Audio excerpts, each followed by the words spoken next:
கடற்பாசி வளர்ப்பு, பதப்படுத்துதல், மதிப்பு கூட்டப்பட்ட பொருட்கள், விற்பனை தொடர்புடைய தொழில்களுக்கு தொழில்நுட்ப பயிற்சியுடன் தேவையான உபகரணங்கள் அளித்து தொழிலில் ஈடுபட சுமார் 7000 பயனாளிகளுக்கு 52 கோடியே 33 லட்சம் ரூபாய் செலவில் சிறப்பு திட்டம் செயல்படுத்தப்படும். கூண்டு முறையில் மீன் மற்றும் சேற்று நண்டு வளர்ப்பு, பதப்படுத்துதல், விற்பனை தொடர்புடைய தொழில்களை மீனவ சமுதாய மக்கள் மேற்கொள்ள 25 கோடியே 82 லட்சம் ரூபாய் செலவில் உபகரணங்கள் வழங்கி தொடர் பணிகளும் மேற்கொள்ளப்படும்.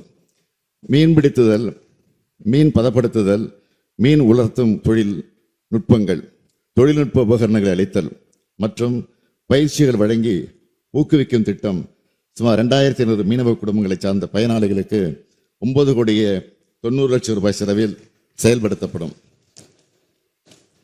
சுமார் 15,300 மீனவர்களுக்கு மீன் மற்றும் மீன் சார்ந்த மதிப்பு கூட்டப்பட்ட பொருட்களை தயார் செய்வதற்கான தொழில்நுட்ப பயிற்சி வழங்க 20 கோடியே 52 லட்சம் ரூபாய் செலவில் திட்டம் செயல்படுத்தப்படும்.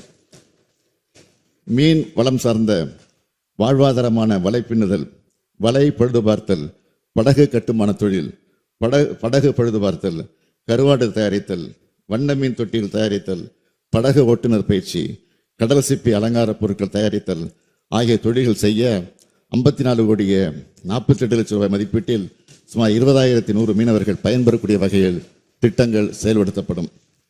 மீன்வளம் சாராத பிற தொழில் வாய்ப்புகளை ஏற்படுத்தி தர குறிப்பாக காளான் வளர்ப்பு, சுற்றுலா படகு இயக்குதல், கைவினைப் பொருட்கள் தயாரித்தல், வீட்டு முறை மசாலா பொடிகள் தயாரித்தல், அழகு கலை பயிற்சி, சிறுதானிய உணவு தயாரித்தல் போன்ற பல்வேறு தொழில்கள் செய்ய சுமார் 14,700 பயனாளிகளுக்கு 53 கோடியே 62 லட்சம் ரூபாய் செலவில் இந்த திட்டம் செயல்படுத்தப்படும்.